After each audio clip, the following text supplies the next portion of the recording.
This is the Weekly Terry, my friends.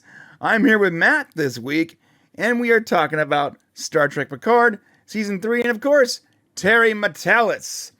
This week, we got some interesting information to share with you. First off, it appears that the original voice of the computer and the various ships in Star Trek will not be the voice in this upcoming season. And some people were critical about it, and Terry responded. So we're just going to jump right into this. So what this person on Twitter said, John, I can't pronounce his last name. Terry Matalis, who's the voice of the computer now? It's not Majel, sadly. And Terry responded with, there are multiple voices, one for civilian, one for Starfleet. All will be revealed soon. I also noticed that Terry's tone has been softened up a little bit as we get closer to the premiere. Someone responded to him, "Bad call, Terry. Should be the first lady voicing." He said, "Oh man, you didn't hear? She passed away 15 years ago." So he's being cheeky. Okay, and then it looks like Terry blocked him. Okay. Well, with AI voice changers, what they are nowadays, you could get that voice back, I'm sure. Yeah. So he addressed that. So he did respond to a Screen Rant article. He said Starfleet and civilian computer voices will each be voiced by different actresses in Season 2. He meant Season 3, just to be clear. He meant Season 3. It'd be funny if he actually meant Season 2. Oh, he's just recreating Season 2? Yeah. He's just ignoring Season 2. He's like, it's kind of like how there are only four Indiana Jones movies. Yeah. Right. And someone responded with, "Listen, I'm not usually the change bad camp, but I'm oddly disappointed by this. With the hours available lines and deepfakes, there's no way you couldn't keep Majel, even if you altered it to reflect the evolution of AI in Starfleet. Picard could have been beautiful." All right, Terry has a good point here. He said, "Time and money, or I can spend that bringing back a legacy character on screen. Fans may not love to hear this, but TV shows actually have a finite amount of time and resources. You can't dial up some subpar deepfake on a website and call it a day. If you're going to do it right." Good point. However, right when I read that, I remember going, wait a minute, isn't there a library of all of her responses? Because I watched a talk a while ago where they were talking about before she passed away, they recorded a ton of lines. So there's like a whole library, right? Yeah, but what this really comes down to is vocal rights. Like if they used any of her stuff, they'd have to work out some type of licensing or royalty structure with her estate or whoever is in charge, whoever she left her vocal rights to. So interesting. There's probably some legal issues surrounding it where Paramount just doesn't want to deal with it. Yeah, I'm sure. Someone did mention it. They were like, she passed away, but Rod Roddenberry said there was a phonetics library she recorded her voice. And Terry said, "I certainly wasn't aware of this library, but I'm sure on day with the right technology and budget, just listen to what they did with Earl James' voice." He was definitely a little tipsy as he started writing this, I would say. Well, I don't know if you've looked into any of these AI voice changers that can actually change your voice in real time as you're talking into them. They're really amazing. And what they've done is they hire different voice actors and they have them do a bunch of different lines that the computer then analyzes with tonal shifts and things like that. And makes it so as you're speaking with a different voice. I could be speaking with a woman's voice right now with some of these AI voice changers. But instead of that text to speech type jilt to them, you actually get the emotion in the voice and stuff like that. And I'm pretty sure that eventually Hollywood, every major actor in Hollywood is going to have their voice scanned so they could hire other actors to come in and act as them using their voice. This is the future, man. This is where everything's headed. Pretty soon, we won't even need real live actors anymore. It'll all just be deep fake CGI stuff. Yeah, dude, AI is just taking over. Crazy. It's absolutely crazy. I was just fiddling with Midjourney yesterday, and it is I've been playing with insane. Midjourney a lot. Yeah, It it's is crazy what you insane. can do with that. The things you can do. Like I literally put like Olivia Munn as Miranda from Mass Effect 3, and it Hmm. spit out Olivia Munn as Miranda from Mass Effect 3. I was like shocked. Well, it also helps that Olivia Munn was in the Mass Effect games. So Wait, was she? yes, she was digitized as a side character, and it was either Mass Effect 2 or Mass Effect 3. Oh, I didn't know that. But yeah, yeah. I So know. I know. they already had all the CG aspects for her. Miranda was played by not by her though.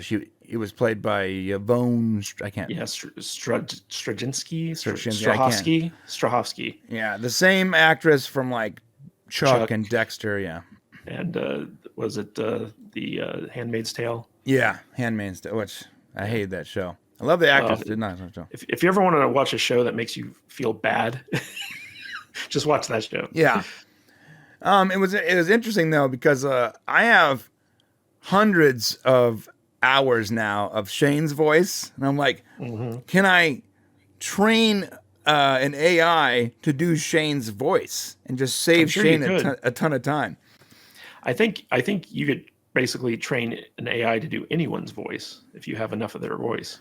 I have so much of Shane's voice. So I have a lot of Shane's voice and a lot of his video. Next time you have to fill in, I'll just deep fake him and his voice over you and see what happens. Well, have you seen these deep fake avatars, or I'm sorry, AI avatars that basically, like you can basically put in a bunch of text, and then like these real looking people speak the text like a normal human being. Yeah, I've seen it. Yeah, I've seen that, and I've seen the wireframe things where you can actually, like, say you're live streaming a video game, and you can actually wireframe a completely different person over you, and you're like responding and streaming, but it's certainly not you doing it. And they do that with anime characters too, where like you can put an anime character over yourself or like a CGI character.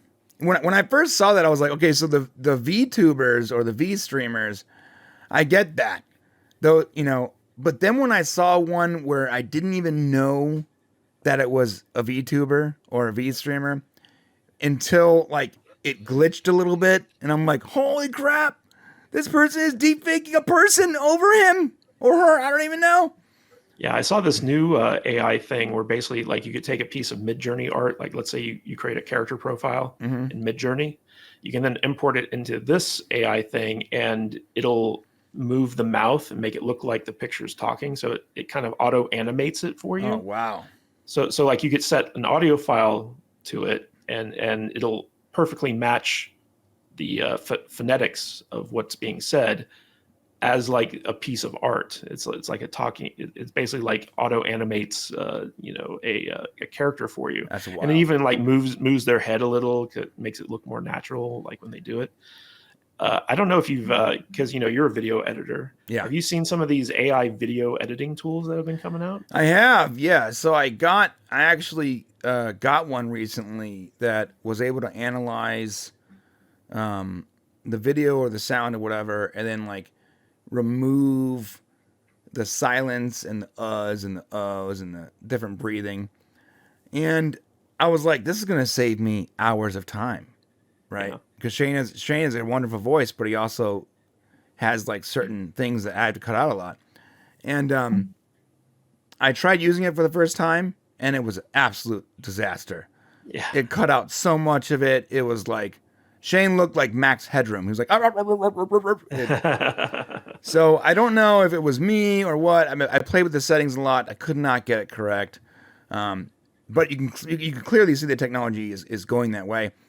In fact, now that the algorithm is running everything, that's one problem Shane's having right now. Shane's dealing with a company where like the algorithm is sort of just determined factors for our business, where the people in charge at the business are like, well, try this and try that. And they don't even know how their own system works. And they're just trying to help Shane get the algorithm back to a positive place.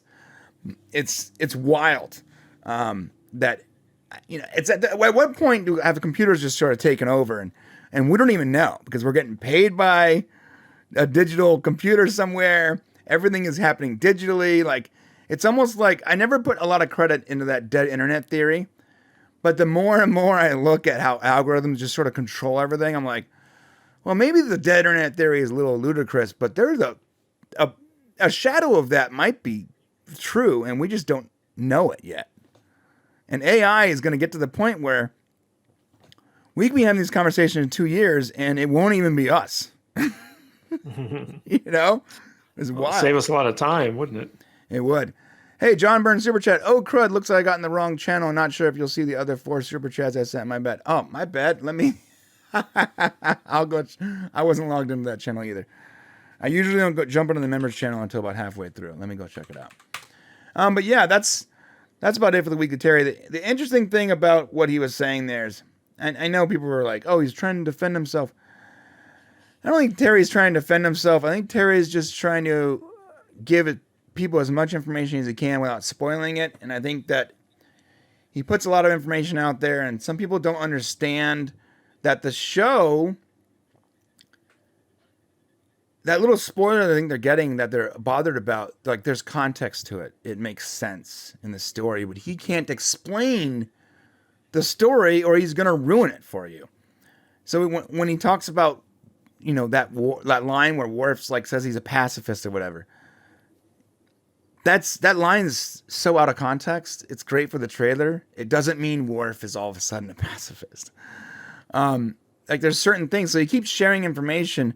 I almost think maybe just stop sharing information. And that's not good for our show that we do, Weekly Terry, because we use his information.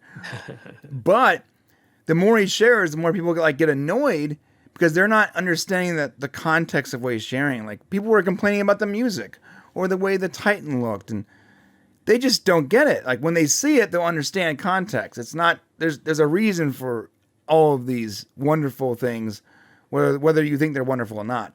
And you're gonna have to look at the show. So, and by the way, if it's just your first time here, we give it full endorsement. Shane and I saw it, and it's fantastic.